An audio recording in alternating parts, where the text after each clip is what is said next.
Hey everybody out there, this is Kevin O'Connell with the Niche Movement Podcast, episode 5. Before I get into it, just going to give you a quick highlight. So basically I talk about controlling your own destiny. I've had a lot of ups and downs and a lot of wins and successes, a lot of emotions that have been happening over the last couple weeks here, and so I just want to kind of share what that's about. But before I even jump into it, we have one of our first questions here from Matt Ebert from Virginia Tech, and you'll hear me get into his question and give him an answer there. So again, make sure at any time during this podcast you tweet us your questions, comment, or shoot me an email with your questions, and I'll give you our contact info at the end to do that. Thanks so much for listening and enjoy episode 5. All right, so episode 5, before we fully get into controlling your own destiny, I want to field a question here that we got last week from Matt Ebert from Virginia Tech, a new friend of ours here at the Niche Movement, and he asked, how do you satisfy professional niches with personal niches? Interest versus career type dilemma. Can they be integrated? And my initial response is going to be immediately, Matt, to check out Dustin Ramsdale, who started Higher Ed Geek.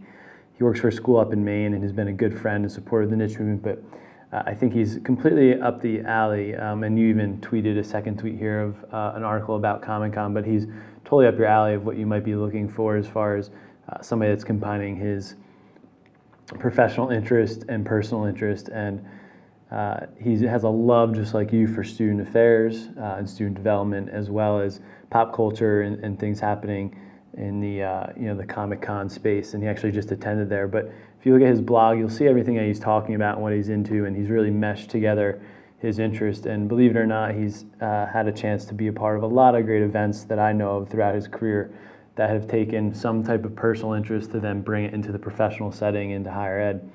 But really, I think I wrote about this in the book, and you have this phrase of you should have a hobby that pays the bills, a hobby that you can be creative in, and a hobby to unwind.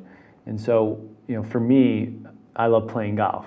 I don't make a dime off playing golf, but it's something that I do to really stress, unwind, and kind of get out in nature and really meet new people and have fun with my friends and family, especially my dad and some of my best friends. That has nothing to do with my professional career. But my professional interests, as I assume you're alluding to, are different.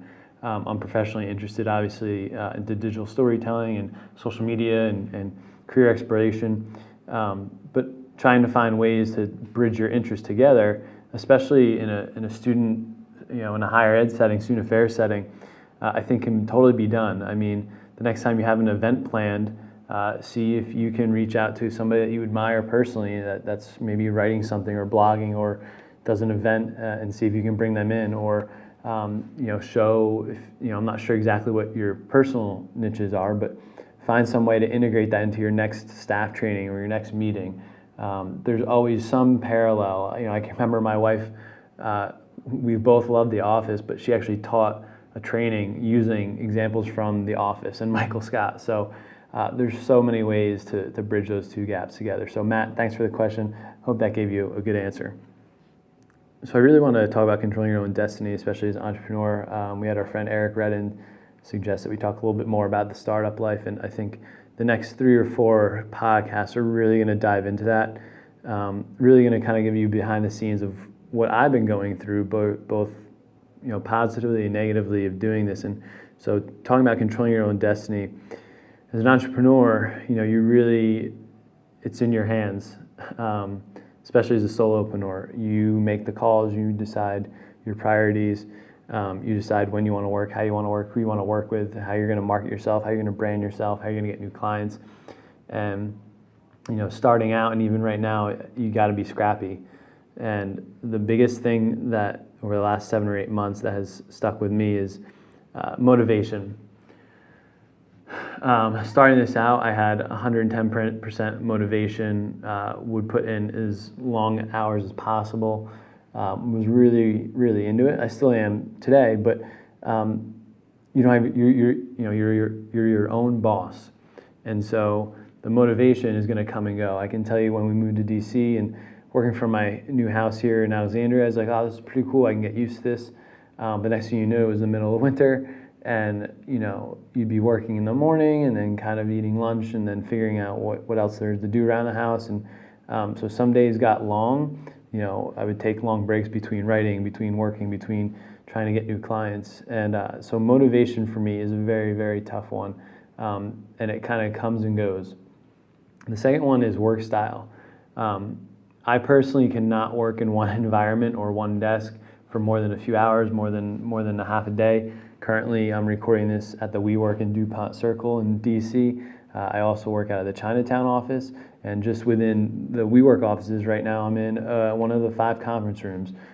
Before that, I was just out in the common area, the kitchen doing work. Before that, I was in one of the booths doing work. Before that, I was up on the 12th floor meeting with people. So for me, I can't just sit stagnant in one office. I think there's a time and place to be in an office or chained to a desk to kind of get work done, but my work style is I like to kind of do it in bursts and do it in different places. And a lot of times I'm a morning person. I'll wake up at 5, 6 in the morning, and before I know it, I've done 2 hours of work, and I'll go take a break. I'll go for a run. I'll go for take the dog for a walk. And so for me, it's not this 9 to 5 concept. It's more or less when I have the energy. And going back to the first point of motivation, the third thing in controlling your own destiny is priorities. One of the things I'm going to talk about and share, I think, in the next episode is I had a phone call with my good friend Stacy Campisi, who's a life coach, and she graciously is willing to kind of, every, once a month kind of talk me through some of the things that are on my mind, both good and bad. And so I'm going to share that. But priorities for me, especially since this book came out, has been huge. Putting the book at the top of the list in June and getting it out has relieved a lot of stress and a lot of anxiety. And now that book is out, and now I'm, worrying about redoing my website and marketing the book and working with different organizations and securing those partnerships. And in addition, as you guys all know, if you're continue listening, the digital media side and the clients we have, the clients we're trying to keep on, and the clients that we're trying to bring on as well.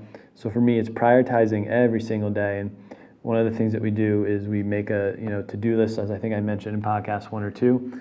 But it's being okay with what you have on your list and figuring out what's going to make the greatest impact. So many times, some of the smallest stuff doesn't even matter. And luckily, if you have some people around you that can help you cross those to-do items off the list, that really helps as well. The fourth one I really want to share that I think has been the toughest next to the motivation piece is the ebb and flow. Going into this in October, November, I had one client, I had the book, and I was 110% moving forward. Then December, January, February, was a little bit more of the outreach and a little bit more of, all right, let's figure out what the next step is. Let's finish writing this book. Luckily, on the digital media side, we got 2 more clients, and we were really active February, March, and April. And then May, was busy, but we were able to kind of we hit the kind of the bottom of the peak, and now June and July is really, really crazy. But from both a personal and professional and financial side, I think a lot of people, and this is just, I'm learning so many ins and outs here too. You're going to have good times, you're going to have bad times. You're going to be optimistic, you're going to be pessimistic. And I think the biggest thing is trying to be optimistic, but not too optimistic, where you can kind of be a little paranoid or a little pessimistic that you never know, this could all be taken away tomorrow. I've been super fortunate and super lucky to make it on my own here for 8 months, but so there's that opportunity to just remain kind of consistently optimistic, but without being overly happy or confident, as well as kind of just keeping your one eye on what's coming up next. What else can you do? And one of the things you'll hear me talk about in the upcoming podcast when I talk about with the interview I had with Stacy is, I think sometimes me just being present and relying on serendipity is going to be huge, and you'll hear me kind of come to that revelation and why I'm bringing it up here in episode 5. So really, controlling your own destiny is tough. It's rewarding, but looking at motivation, your work style, prioritizing, and realizing that there's going to be an ebb and flow of both work style, success, and of your personal life, that's a big one. But I've learned a ton, and I hope that just kind of give you an insight here that you kind of hear in my voice that it's not always easy.